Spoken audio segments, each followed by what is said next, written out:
Subscribe कर दो यार। किसी ने बड़े कमाल की बात कही है कि बड़े अजीब लोग हैं इस दुनिया में। अगरबत्ती भगवान के लिए खरीदते हैं और खुशबू अपनी पसंद से तय करते हैं। नमस्ते दोस्तों, मैं हूं आरजे कार्तिक। एक छोटी सी कहानी सुनाता हूं एक सैनिक की। एक सैनिक जिसको दूसरे देश जाना पड़ा युद्ध के लिए, और जब वो दूसरे देश में था तो उसकी खबर घर तक पहुंच नहीं रही थी। उसके मम्मी पापा बड़े परेशान थे कि पता नहीं क्या होगा हमारे बच्चे का। अखबारों में, न्यूज चैनल पर लगातार खबरें तलाशते रहते थे, टटोलते रहते थे कि पता चल जाए बच्चे का क्या हुआ, लेकिन कोई खबर मिल नहीं रही थी।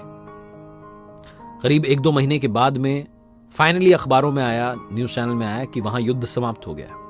और ये घर वाले बेसब्री से इंतजार करने लगे कि वो युद्ध समाप्त हो गया, अगर जीवित होगा तो कॉल करेगा, बात करेगा। 1-2 दिन के बाद में इनके पास में कॉल आया, घर में टेलीफोन की घंटी बजी और फोन लाइन पर दूसरी तरफ इनका बेटा था। बड़े खुश हुए कि चलो भगवान ने बचा लिया हमारे बच्चे को। जो लड़का था उस तरफ से कह रहा था, आप चिंता मत कीजिए, मैं सुरक्षित हूं, आप लोग ठीक हैं, घर के हालचाल जान रहा था। उसके बाद उस लड़के ने कहा कि पापा जी, बात ऐसी है कि मैं अपने साथ जब आ रहा हूं तो अपने दोस्त को लाना चाह रहा हूं।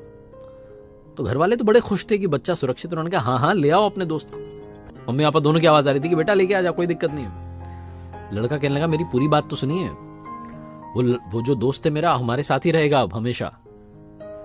तो पेरेंट्स ने थोड़ा सा सोचा, फिर बोले कि अरे ठीक है ले आ, कोई टेंशन की बात नहीं, लेके आ जाओ उसको। फिर लड़का बोला कि पूरी बात तो सुनिए, दरअसल एक बारूदी सुरंग में वो मेरा दोस्त था और अचानक धमाका हो गया और उसने एक हाथ एक पैर खो दिया। अब इस दुनिया में उसके एक हाथ एक पैर नहीं है, वो बिना एक हाथ एक पैर के जी रहा है।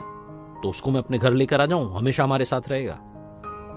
जो पेरेंट्स थे, जो बच्चे से बात कर रहे थे मम्मी पापा, उनकी आवाज अचानक बदल गई। चिंता उनकी आवाज में आ गई। कहने लगे बेटा क्यों लेके आ रहे हो उसको, वो कहां हमारे साथ रहेगा, उसको अपने हाल पे छोड़ दो ना, भगवान सब संभाल लेगा, तुम चिंता क्यों कर रहे हो, उसको छोड़ दो, कभी कुछ रहेगा हम मदद भेज देंगे, उसको छोड़कर आ जाओ। जो लड़का था वो कहने लगा कि क्या हुआ, आप अचानक ऐसे क्यों कह रहे हैं। तो उसके पेरेंट्स इधर से कहने लगे कि बेटा वो बोझ बन के रहेगा, कहां उसका ध्यान रखेंगे, इतना सब नहीं हो पाएगा। लड़के ने उधर से कहा ठीक है, और कॉल डिस्कनेक्ट कर दी। 40-50 दिन तक ये लोग यहां वेट करते रहे कि बच्चा आएगा, घर पर कह रहा था आएगा, आया नहीं। 40-50 दिन बाद इनके घर पर कॉल आया और इन्हें बुलावा आया कि आप आ जाइए उस दूसरे देश में जहां युद्ध हो रहा था, कि आ जाइए, आपके बच्चे की लाश मिली है।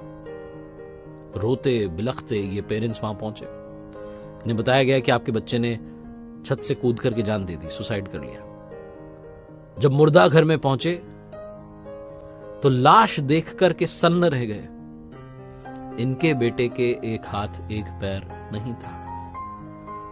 रोने लग गए, कहने लगे कि काश हमने अपने बच्चे से कह दिया होता कि उस दोस्त को लेके आ जा, ले आ उसको घर पर, हम साथ रख लेंगे। लेकिन ऐसा बोला नहीं। अगर ऐसा बोल दिया होता तो शायद वो बच्चा जीवित होता।